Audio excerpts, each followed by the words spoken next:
Hey everybody, welcome to the Tabletop Spotlight. I'm Adam. And I'm Matt. We're from Bowls. We're here to bring you some news about all the cool new tabletop stuff happening this very week / weekend. How's it going, Matt? Doing pretty well. I have some very sad news. Oh? Some very upsetting news. If you've been watching this show for 2-3 months, however long, maybe not that long. If you've been watching for a while... It's been a while, You might... It has been a while. Yeah. You might recall in several weeks or months, however long it's been... Time is no meaning. Right, exactly. We had talked about how I had set up Gloomhaven Jaws of the Lion on my kitchen table. Yeah. And it was like, one day I'm going to complete it. One weekend. Or clean it up. And I realized I should not have opened this bit with saying this was disappointing news because now the reveal is broken. I did put it out, put it away, packed it up. It's gone. It's not gone. It's just sitting gone forever. It's just sitting on my game shelf now. It had, and I posted about it on our Discord, which go check out our Discord. I will try to remember to put the link in the description. Yeah. But I posted on our Discord about it. So I had it all set up, and then I cleaned it, and there is a very obvious dust outline of every component. It's so upsetting to see. Man. It had been set up, and I tried to find the day that I bought it, but I just bought it from Target, so I couldn't look up Amazon receipts or anything, and I don't want to scroll through my Instagram posts or whatever. But I think it had been over a year. Matt, you have an Instagram? What's your Instagram? Oh, well, you could probably also... No, you can find that if you go check out our main site, bellawsouls.net, and go check out my author page. It's on there. This is how you get people... This is how you direct I'm sure traffic. people are going to click 3 or 4 times to get to right. There's a to B to C to D to my Instagram. Yeah. I'm going to make you work for it. Yeah. But anyway, the main reason that I finally cleaned up Jaws of the Lion was so that I could set up the Skyrim board game. Yeah. Which has been great. I played through the first 3 chapters, because it's 3 chapters to a scenario, however it works. I played through a couple different ones, but what I really like about the Skyrim board game is there's not really a time limit or anything. Okay. Like, the Skyrim board game does a really good job of emulating the video game in a way that you can just just roam around. When you get to the main quest, I was about to say, to it. That sounds a lot like the video game where you just, there's a main quest out there, but you're just going to keep going all these caves because the waypoints keep lighting up. Exactly. Well, and one of the things that I love about the Skyrim board game is that it lets you do that, and there's even the rules have free roam mode, where they, tweak a couple of the rules and just then at that point just go. There's no main quest, just go. And I really appreciate that. And the only other game that I really could think of that also does that is, Mage Knight? Yeah. Mage Knight is another game that I love very much. There's a lot of components in Mage Knight, and that's kind of a hassle to set up. So wait, the Skyrim board game, you have a free roam mode. Do you play as the Dovahkiin, or do you play... No, this is 50 years, something before the events of Skyrim, the video game. Okay. You are one of the Blades. Oh, okay. So there's the Emperor's secret ninja force. Right, you're like a mercenary guy, person. And one of the... this is very minor spoilers because it's literally the first card you draw. There's different... avenues, because there's a handful of different starter quest cards, and you're either betrayed or captured or imprisoned, very Skyrim, very Elder Scrolls in general. I was going to say you start in prison. That's not quite the plot of Oblivion, but it's pretty close because you basically get arrested or captured or whatever and start off as breaking out with as a member of the Blades. That's how you get recruited, essentially. Yeah, a lot of the... Oh, no, that's true. Because I was going to say, a lot of the Elder Scrolls games start with you imprisoned in some capacity. Traveler, fill out your forms and pick your race and class and magic sign. Yeah, I really enjoy it. And I am currently working on a full how to play video, which you can check out as soon as I'm done over on our YouTube channel, which you might be watching on Facebook, but if you are watching on YouTube, just wait and it'll show up eventually. If you're just keep watching all of our videos. right, yeah. Just watch every video on loop, and eventually it'll pop up. But, all right, so that's me. What have you been playing? That's really cool. I am still playing Darkest Dungeon with my board game friends, and we are actually, at the time of watching this video, we will have already got through Act 3. There's 4 acts. So there's Act 1, 2, and 3. We're in Act 3 right now. That's how numbers go. But then Act 4 is actually when you go into the Darkest Dungeon. Sure. So it's kind of the prelude up to going in. And I don't want to jinx it. We've been doing all right. It's interesting, too, because of the way the dice rolls work in that game. You want to roll low, and it's on a D10 system. So it's very... mathematically, it's very easy to see, this is a 60% chance or whatever. So, and you want to roll low. The lower you roll, the better.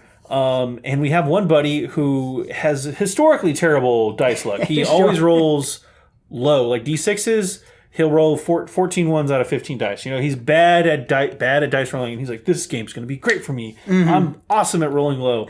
He rolls 9s and 10s.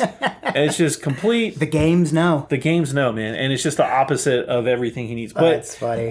He's still alive, miraculously. Good. We've actually managed to level up all 4 of our characters up to level 3 now. Okay. Is there a level cap? There is. Level 3 is the max a character can be. Okay. But you can also go in and level up individual skills, and each skill can be leveled up 3 times. Right.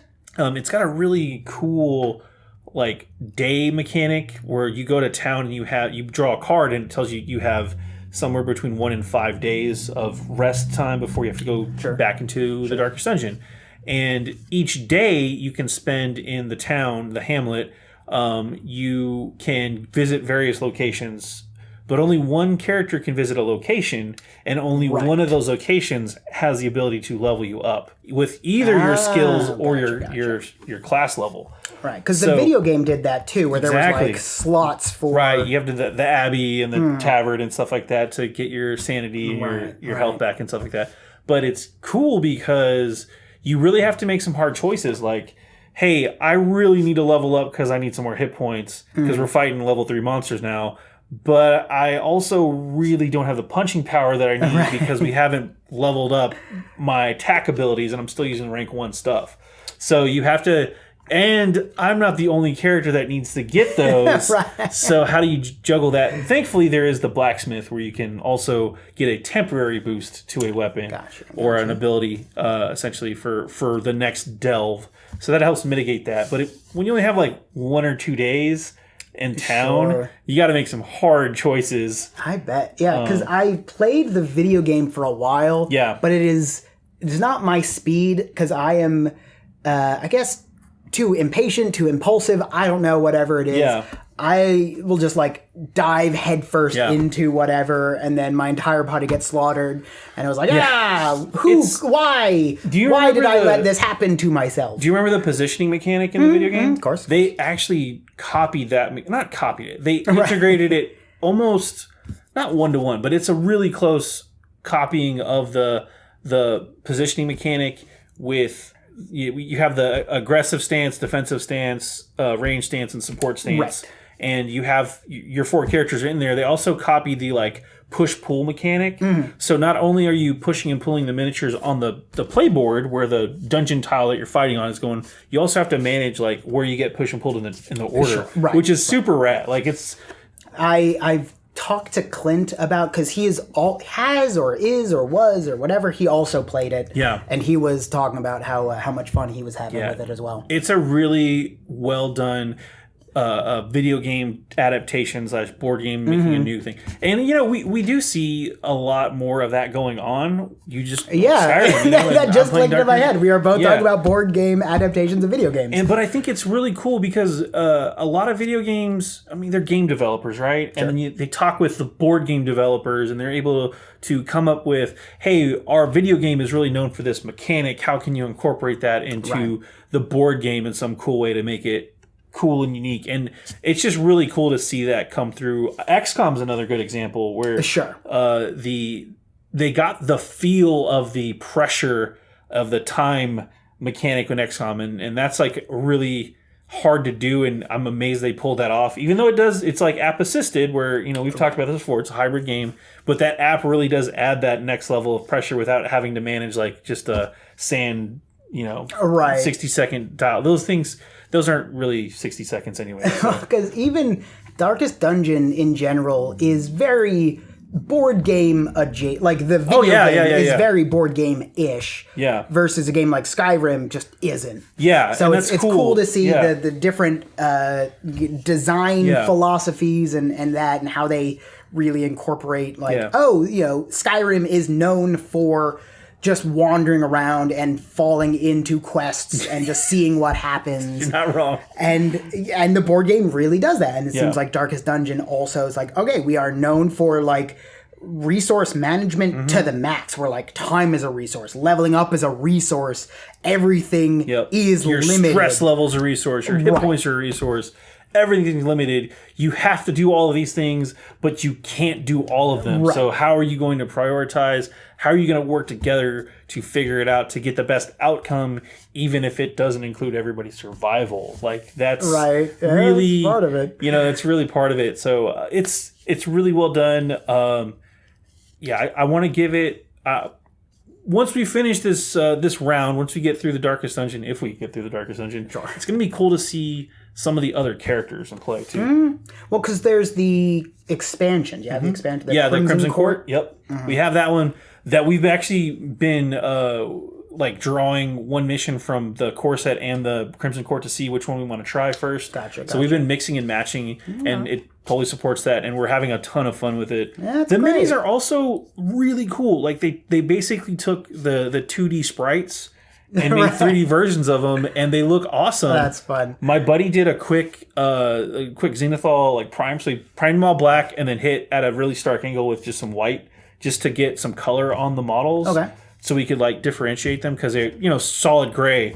But once you hit them with that highlight, that really high angle highlight with the white paint, it just adds some shadows. Oh man, whatever. they look so good, yeah. So good. We're gonna have like a paint party, I think, when we finish. Nice. We're just gonna go like do some contrast stuff and make them look. I'll have to check it because we have a copy. We do. That's just been sitting on a table in the corner of the room. Yep. Just begging to be played. So maybe as soon as I'm through with Skyrim, maybe I'll crack that one open. We should get that game on. Mm-hmm. The other thing I want to mention too is, for me personally, I've been playing some AOS again. I've been able to get some games into that. The new Slaves of Darkest book is finally hitting shelves. Okay. And we did the Army box way back when. Yeah, right. A couple months ago. That was a while ago. Yeah, almost 2 months ago at this point because of the way time works. Something. But the book, the Slaves of Darkest book, is actually out now. You can buy that in stores. And I've actually been able to play with it properly now, which is great. And, I had the initial thought going through that army was, this army feels like every unit got better individually, but there's less synergy. Like you have to kind of... Right. You remember we were talking about where it feels like this unit can do its own thing versus having to have a bunch of support stuff. If I remember, I will put Adam's review of the Army of Darkness or whatever they're called in the corner here. Slaves of Darkness. I was close. Yeah. I knew when I said it that wasn't right. Yeah, and it's fun after getting some games and to see that be mostly true. Like... They've changed the way. I had some time to read the book, so that helps. I guess so. I've played a lot of games in the past too, so I can kind of read the book and be like, I think this is how this is going to end up. And a lot of times I can judge a book after reading it, not the cover. You can't, right? Damn, I was going to make that joke. Yeah, that's fine. So it helps when you read the book, is what I'm saying. But yeah, it's been a lot of fun. It doesn't play the same as it used to. But it definitely plays. What was the sweet thumbnail where I'm like, ooh, doing that thing with a girlfriend and that means? Yeah, I do remember that thumbnail. That was a good thumbnail. That was a good thumbnail. Anyway, that's enough of us rambling about fun stuff going on. There's a very exciting box that I want to get to right out of frame here. Yes. So let's move on to discuss our games of the week. All right, we're back, and again, we want to give a big shout out to our friends at Dragon's Lair Comics and Fantasy for hooking us up with the products we're about to show off to you right now. You can pick those up in your favorite local game store, or if you're in Austin, Texas, you can swing by DL and pick this stuff up too. We are starting with D&D Onslaught. What is this? All right, look, I want to be upfront. I know D&D is a bit of a hot button topic right now, sure. the whole GL thing. We did a whole talk about that a couple weeks ago, and whatever. We're going to move on. Right. It's still a thing happening, but this is not... still trucking along. Yeah, it's still trucking along. This is actually not really part of the OGL stuff. This is the complete. Well, I mean, there's probably like a drow and things, and but either way. Anyway, I just want to focus on what Onslaught is. It is a 2-player scenario-driven combat kind of a game. It's like a skirmish game in which each player controls an adventuring part. I'm just reading the back of the box. That's literally what it is, though. You start off, you have a adventuring party that is from like a guild or a specific one. I think there's the Harpers and the Zentarim. Yeah, so like say you're playing Harpers, right? Your Harper pool of characters is like, I think it's 5 or 6 characters you can start with, and you pick like a couple of them to take on this dungeon delve. And then during the dungeon delve, you have to complete objectives or whatever. Well, the other player is playing maybe they're playing the Zentarim or whatever factions are coming in the future, because there are more coming. And they have their crew that they've assembled, and they have the same objective as you. So now you're fighting them while also dealing with the dangers of the dungeon that you're crawling. Random roving monsters and such. Monsters show up that you have to kill. You get it's kind of a VP style system. There's XP that you can gain if you take out monsters and complete objectives and stuff like that. Your characters can then level up, and you can upgrade a skill while you're in the dungeon. So it adds this level of replayability, because you can also when you level up a skill, you have to sacrifice the other option in some cases. Sure. So there's like branching pathways. So there's different ways that you can upgrade your characters as you play through. Adds a really unique competitive edge to this game that you don't really see, where you both can start with the same. If we both wanted to play Harpers, for example, if we had 2 sets, you can both play the same miniatures, but end up with vastly different builds at the end of it. You were saying that you got to preview this not too long ago. Yeah, I got to play a demo game of this at PAX Unplugged, which was in Philly in December, and it was like the big show thing too. So everybody was playing games of it. It comes with miniatures. Fully painted. Yeah, and all based on the back of the box, like these are some nice minis. Yeah, they're basically like the Nolzier's sculpts pre-painted, which is really cool. Yeah. They're all the same scale too, so if you have existing miniatures, there's plans to release packs of cards so that you can play with them in your games. It comes with like an adult black dragon here too, which is really cool.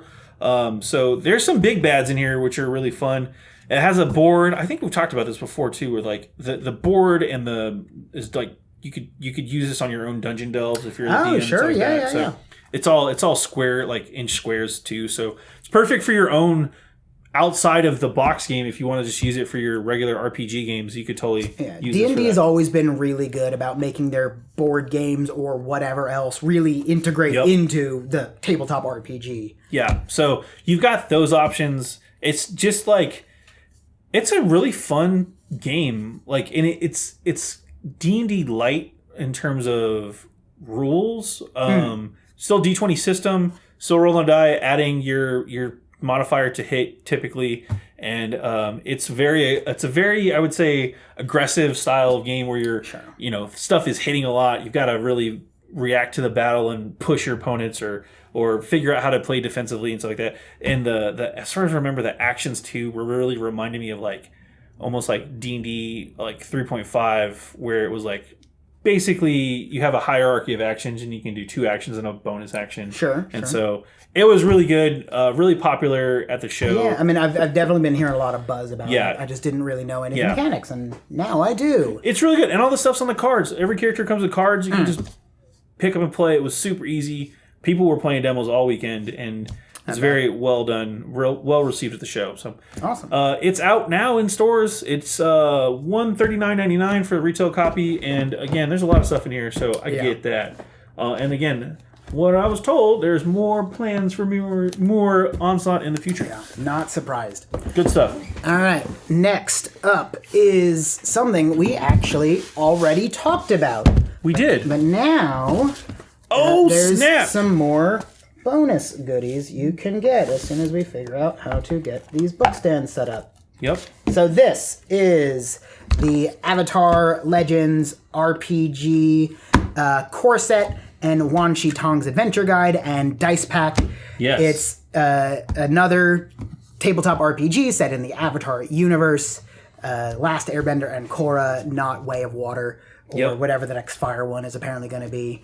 But it's, like we talked about 2 weeks ago, it is based on the Powered by the Apocalypse system, so it's all 2d6 based.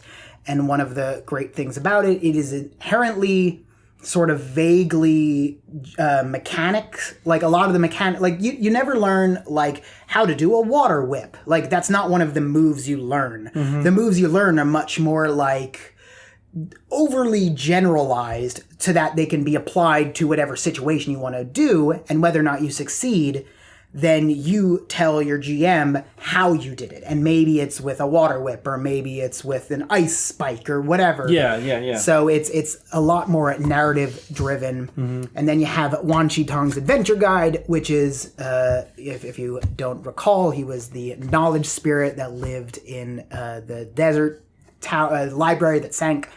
And it has several new playbooks. I don't remember the exact number, and a couple of other hooks and lore. I have at this point gotten both of my copies. I have both books. I got this. I got like the big map scroll. Yeah. I got a bunch of other goodies. There's tons of lore in both of these as well, which is very cool if you're into that sort of lore dump. Both books are great for that. And then the dice pack. These are just typical D6s, but they are colored and they have the different nation symbols on them. That's fun. And the one thing, I'm going to be a little rude to the dice, they have numbers instead of pips, which is perfectly fine, but I don't know. Let me see these real quick. Yeah, you can only see them on the one side, but it has like the numerical 1, 2, and 3 instead of the pips. And that's just a personal preference. I just figured it would be worth mentioning. So the nation symbol is what, they're the 6. Those are all the 6. Okay, mm-hmm. And then the rest of the pips are just regular. Are just 1, 2, 3, 4, 5. Right, like it's not a deal breaker. Yeah, and I know I'm being annoying and kind of pretentious and whatever about, but like it should be pips, but it doesn't matter. And they are like quality dice. They don't use papyrus font, do they? No. Okay, I don't think I'm not. So. Actually, I don't know. Maybe. Oh, geez. Hey guys, if you're watching this, don't ever use papyrus for anything professional. Just don't. It's fine though. They are. They are good quality dice. They have like a nice weight to them. They feel sturdy. I don't know how to They feel like dice. Yeah, exactly. They don't feel like they're going to break in your hand. No, nothing like that. And they have slightly rounded edges, which I don't know if that's good or bad, but they do. But yeah, this is the Avatar Legends RPG set at this point. You've got the set because you did the Kickstarter thing. Right? I got the Kickstarter and I went for like the almost full one. So what's your overall impression of Avatar Legends, the role-playing game? I really like the fact that they use Powered by the Apocalypse because, as I mentioned, it is very narrative-driven system. Mm-hmm. It doesn't really worry too much about the mechanics. Like every playbook has this core mechanic called balance, where depending on, and when I say playbook, that's like your class. Yeah. So every class has this feature where if you act a certain, like your balance could be, and I'm making this up off the top of my head, but like it's something like inspiration versus emotion. It's something like that. Two very vague ideas, and if you act one way, then your balance kind of shifts that way. And if you go too far, you have like a breaking moment, like when Aang runs away from the monastery. Like that would be a breaking point narratively. There's just all these tools that help you tell a story, and don't worry so much about like, well, you really had a +2 bonus to this attack. And as much as I love Avatar, and I do, and I love the fact that they really went with a very narrative driven system, because it is a world that is so narrative heavy. There's great stories to tell. There's great conflict options and this and that. And I'm going to stop talking because I can tell that I'm rambling. So you're saying it's good. It's very good. I'm very excited. If you missed the 2 weeks ago, the book was out. The playbook, sorry, not the playbook. The adventure guide's out. The dice are out. The whole Avatar package is out. And none of that money's going to James Cameron. So you got that going. I don't know why I throw that in there. But there you go. Just check out Avatar Legends, the role-playing game. The whole set's out. Go do it. Absolutely. Next up, speaking of Legends, okay segue. Yeah. We have the Tyranny of Dragons. Matt, this ain't new. What are we doing with this? This is a combination of two older books. Yeah. Look, again, Tyranny of Dragons isn't new, but it was a really, really well received when they republished the, I believe it was the Horde of the Dragon Queen and Rise of Tiamat. And when they combined those into one adventure and released that book, and now it's got a second run basically. So it was a good adventure. It's a good segue. It's designed from cover to cover. It's designed to take your characters from level 1 to 15. Right. So it's a very big campaign. Like right. It's this will be your year of play. Yeah. if you're playing D&D, you're looking for some inspiration, you want to run an actual campaign, maybe you just don't have the prep time, but you just want to play something. Treasury of Dragons. Never mind. Yeah. I was like, oh wait, hold on. Yeah. Somewhere around Check here. out Tyranny of Dragons. It's a really straightforward, well done, well crafted adventure series. The original Horde of the Dragon Queen was released as like the starter adventure for 5th edition as well. So this is kind of like a, not an end cap, but like a big milestone to come back and have the original 5th edition starting adventure in its complete form for level 1 to 15 adventurers. And Tiamat's just a great villain. Oh yeah. Like it's one of the few that is so like she's just a very iconic villain, I think, in D&D. Yeah. Like I'm trying to think of who else, like Orcus maybe, but I don't know. In my mind, Tiamat's always been the like big bad. It's like Beholders and Tiamat's, not Tiamat's, but Tiamat and like Beholders. Mind Flayers. Yeah. But in terms of like a named character, I feel like Tiamat is like the Joker of D&D. It's just like, that is the villain. Like there are other villains, sure, but like Tiamat is the villain. And maybe that's just me. I don't know. I just, in terms of iconic villains, like just even bad guys that could be pulling the strings in your campaigns, or just like Vecna's a pretty good one. Vecna's another good one. Just villains that your party, if you throw them against your party, they're already going to know, like, crap. Or, like, they're going to have that. Yeah. The few that, like, their reputation precedes them, even for, like, casual players. Yeah, it's an iconic adventure. It's an iconic villain. It's Tyranny of Dragons. You can't really go wrong with it. This also is kind of an extended / revised version of the Horde of the Dragon Queen and the Rise of Tiamat as well. So it's like combined into one book, and it's kind of, when they redid it, they kind of tweaked some stuff that, because it was the first adventure, they overshot some things and underwhelmed some places, and they kind of fixed those things. But it's out again. It's $49.95. It's in stores right now. Go check out. And you can go get the Tiamat Mini from probably WizKids. That's like that thing's massive. So you want to throw that on the table and scare the crap out of your players. It's pretty dope. All right. How about you go again? One more on my side, because Matt's going to throw us back out on the next one. Yeah. Retrograde. So Retrograde harkens back to the days of 80s arcade games of mashing buttons and breaking joysticks. It is a real-time dice rolling game. And by real time, I mean like you are real time rushing. It is a race where you are rolling your dice, and it's very Space Invaders adjacent. Yeah. So you can kind of see from the front cover. Yeah, I mean, it's Space Invaders. Well, yeah. Although they call them astro droids. Yeah. So astro droid incursion. We still whatever. Not important. We have the Space Invaders board game up there, but I feel like that'd be kind of rude. So we have in retrograde, you have these astro droid cards. And you are trying to roll dice to try to match the symbols on the cards, but then everyone is also trying to shoot down those droids. And as you collect these droids, they will unlock certain power-ups they can get. And every time you defeat a row, you can utilize one of your power-ups. Every time you blow up a full column, you can score bonus points. And it is very... Like we were talking at the start of the show, it's a really fun representation of a board game as a video game as a board game. I think it's cool too because you're rolling the dice. It's not Yahtzee, but it's like you have a frenetic Yahtzee where you're trying to roll to match those symbols. Right. And you're just like real time rolling, boom, boom, boom, boom, and you're trying to race other players to match those symbols before they do. So. Yeah, it seems like a fun family game too. Just like it's inherently chaotic in its design because the real time. If you've ever played a real time dice roll, like I think Bang does that. Am I thinking of the wrong game? Not important.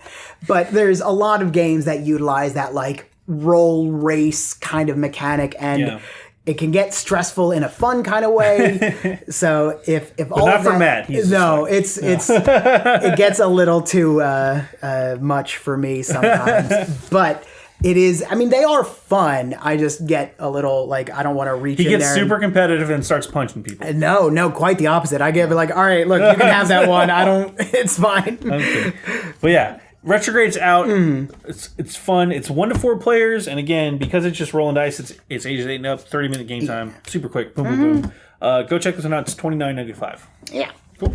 Okay. And now, Matt, all right, I'm gonna throw your back out? Yeah, I'm actually gonna push this one into frame. Why are you gonna push it? Because it's so heavy. It is 30 pounds a board game here. I'm gonna rotate it. Yep. Welcome to Frosthaven. So this is Frosthaven. If you are unaware, Frosthaven is the massive sequel to Gloomhaven. And Frosthaven is a lot bigger in every dimension. There's, I'm trying to remember. So off the back of the box, there are 17 playable classes. There, it doesn't have all the details, but there was like 3 new races, 100 new items. 100 new scenarios, 138 scenarios. I think it's, they said 100 new items. I think the big thing there, 100 scenarios. Yes. Yeah. We should highlight that. 100 scenarios. Scenarios to play through. Mm-hmm. Yeah. If you played Gloomhaven, this is Gloomhaven on ice. Yeah. Sort of. And not even, like, it is not just a reskin. Like, it's bigger in every dimension in terms of physical dimensions, but also scope and scale, but it's the same core game. I would also say that you don't need Gloomhaven to play this version of Frosthaven. No, this is full standalone. Yeah, but if you do have Gloomhaven, you can mix and match some things in there. So I don't know. This is a lot. I'm not gonna lie. This game can be very overwhelming, but it is so good. I played Gloomhaven for a little bit, and then I played Jaws of the Lion. I'm counting those as distinct games. So I played Gloomhaven for a little, and it was just a lot to like get into at the start, and then I went over to Jaws of the Lion, and that was a really nice intro. Then I think if I were to jump into Frosthaven at that point, I would be set. Yeah, I feel like this is... If you have a board gaming group or D&D group or role-playing group or whatever, and your DM is feeling burned out and like, hey, I don't want to DM, I want to play for a bit, and nobody wants to step up and play as the DM, get Frosthaven. Yeah, for sure. It's an investment of cash because it is $250, but it's there's 100 scenarios. But it is an investment in time and you can seriously replace your weekly game nights with a Frosthaven or Gloomhaven or whatever game night, and you're going to be good for a very long time. Like, assume you play one scenario a week. This is 2 years of content.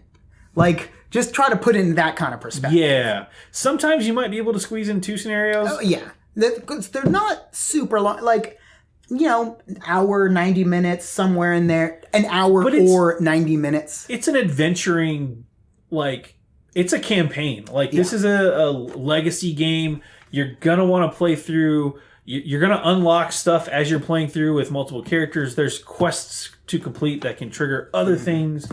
There's, if memory serves me correctly from Gloomhaven, there's stuff you can do to upgrade your town or interact with the townspeople in different ways. And again, it's really good. Yeah. And I know that Gloomhaven had third party, like if you don't like putting stickers on things and ripping cards, there are, at least for Gloomhaven, there was third party products you could buy that made it so you didn't have to rip sticker, like removable stickers and things like that. Yeah. Like myself, I don't like ripping and tearing and sticking. So just keep that in mind if not you a big are... Doom fan, huh? No. I get it. So if you're that sort of gamer that wants to be able to like put everything back in the box it was, check. I don't know. I assume that will exist for Frosthaven as well, but I don't know yet. Yeah, we had clear cards that card sleeves were using to not put the stickers directly on the card. But there's some options there. But the point is, again, if you have a group and you're looking for somebody to have a DM break, this is an RPG setting without a DM. The books are really well written for the scenarios to walk you through everything. Yeah, and it's a full story. It's a full story, yeah. It's really cool. If you missed Gloomhaven, you've missed that wave for whatever reason, check out Frosthaven. It's out. You don't have to have Gloomhaven, but once you learn one system, you can play either. Or mix them all together for one huge game. Yeah, it has a really cool initiative ability system, which I'm not going to get into here, but that's what makes this game really fun and just really cool how they... There's a lot of times where like you'll do a move or plan with your allies to like, oh, you set this up and then all come in, and it's very satisfying. Yeah. That's a good way to put it. And then also check out our YouTube channel soon for maybe a little more Frosthaven content. I don't know what you're talking about, man. Maybe. I don't know. But this is also 30 pounds. So if you're looking to work on some gains, you want to get some workouts going. You probably can't hear me talk too well because I'm blocking the mic. But the point is, Matt's been yelling at me for doing that. But it's heavy. Yeah. It's heavy. Like it's a big box. This is a big release. Yeah. It's massive. So I think that's going to be it. That was it for today. All right. Well, we have a lot of really cool things today. This was... I mean, every episode is great, but this might be one of my favorites. Dude, Frosthaven, I gotta say too, Onslaught, go check it out. It's really fun. I've heard it's very good. Yeah, it is very good. And just get away from all that OGL nonsense. And just go play some Onslaught. Go play some Frosthaven. Go play some Avatar. You got options this weekend. And one last shout out to our friends at Dragon's Lair. Thanks again for hooking us up. And I think that's going to be it for us here at the Tabletop Spotlight. We'll be off next week because I won't be here. And I'm just telling Adam this for the first time. I did not know that. Nope, so we will catch you in 2 weeks. Yeah, I'll be at a roller derby tournament. Congratulations. Don't get hurt. I will do my best. Are you playing or are you officiating? No, I'm going to be playing. Oh, nice. Yep, it's over in Phoenix, so I will... be trying not... Well, it's not that hot in the winter, I assume. I'll find out. I think it'll be nice. Phoenix in this time of year is nice, so... I'm shrugging. I don't know. We'll find out. Yeah. Matt, be safe. We'll see you in 2 weeks. I'm Adam. And I'm Matt. We're from Bowls. Thanks for watching the Tabletop Spotlight. We'll catch you in 2 weeks. Bye.